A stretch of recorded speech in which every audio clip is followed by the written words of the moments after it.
it's always good to come back on this side. You know, I live in Colorado with my family now, and but anytime I get a chance to come back this way, it's just something real familiar about coming back this side. Obviously, I grew up in Jacksonville, Florida, went to Clemson, and so anytime that I come back on this coast, it's just something it just brings me back home, to be honest with you. What did it mean to get this honor when you first found out about it, to be able to come back and know that your accomplishments here and what you did professionally will be recognized by the state you played in college ball? I mean, I said a little bit in there. I wasn't really thinking about it. You know, when you play, I mean, I played. I went out and did what I could, not to let my teammates down, not to let my coaches down, and hopefully give the fans a good show, because I was having a good time on the football field. And along the way, I guess I did enough good things and have the committee to vote me to be a part of the greats of this great state. So this is it's a tremendous honor, because I don't take it lightly, because I look at the fact of how many athletes have been playing different sports throughout the years of this state, and to have the opportunity and the honor to be recognized as one of those one of the great ones. I mean, it's a blessing, a tremendous blessing. Right, obviously. I mean, Dabo has done an outstanding job of bringing in guys on a consistent basis now. It's not a fluke anymore. You know, now you're starting to see players that really want to go to Clemson. They want to go there to continue in that lineage of guys going on to the NFL. And not just going on in the NFL. I think guys are going on being productive outside of the game. So those are the type of things, building men along the way. Absolutely, we want to make sure that you're the best football player you can be. Football's going to end at some point for all of us. And so what can I give you, or what examples can I give you with he and Jeff Davis and the crew? What can we give you to help you in that transition to make sure that you're set for life mentally and physically, so that when you leave the game of football, I have what I need to succeed? What do you remember from your days at Clemson? It is. I still don't get a chance to come back, because you can ask my wife this. You retire, you're supposed to have a lot more free time. Yeah. Don't have a lot of free time.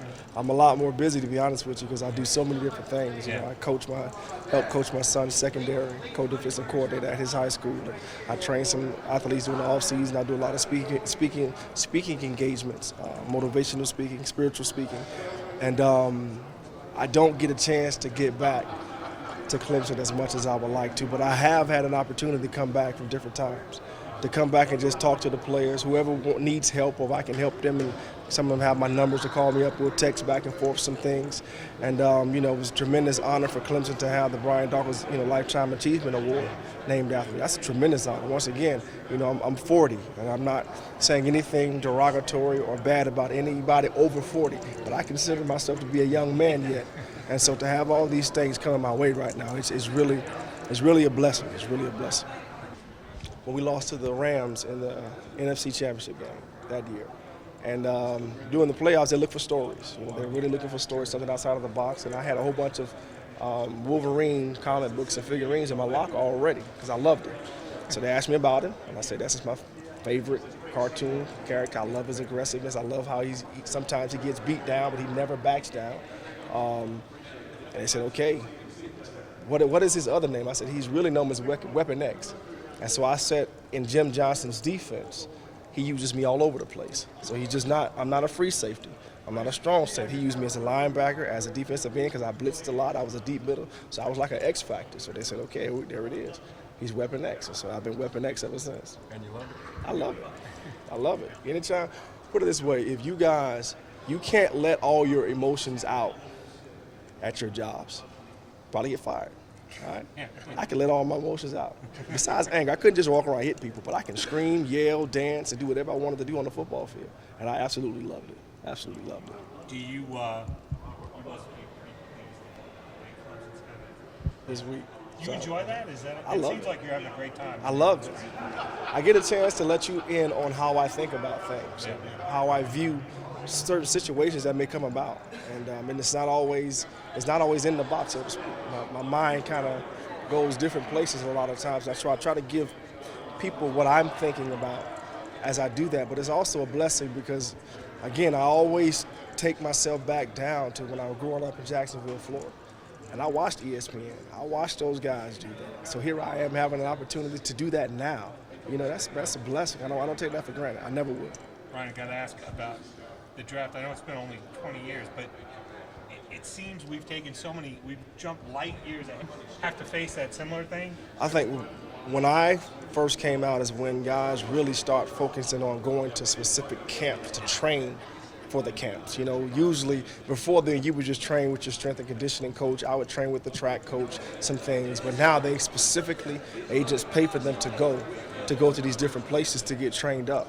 And so they have many more opportunities to show what they can do after getting trained up on some things. So that's why when you have a guy that does not do well at his pro day, that speaks loudly to a lot of teams because you've actually had time to train and now you come out and don't have a good one. Now, if you have a good one in the next one, you know, if you mess up in the combine and you come back in your pro day and have a good one, okay, you may have been nervous, whatever. But if you continue to have bad pro days, that begins to speak volumes of what they may think you are under pressure. Under pressure, you may not be somebody we can trust. Do you think you could have held up under the 24-hour scrutiny, talking heads of some of your colleagues like Merrill Hodge and Joe Laws? I still got it back then. Yeah. I was a smallish safety coming out, Yeah. so that's what they told me. That's what they told. I was not going to be probably a first round pick. I was smallish. I was going to be what do they say? I was smallish. I was a chance, and there was a chance I was going to play a nickel cornerback. That I'll probably have a career as a special team or something like that. So that's what's out about me. So I can either take that and use it for motivation. Yeah. I can let it get to me and think that's who I am. I would never let them define me. I use that as motivation, and I'm not so smallish anymore.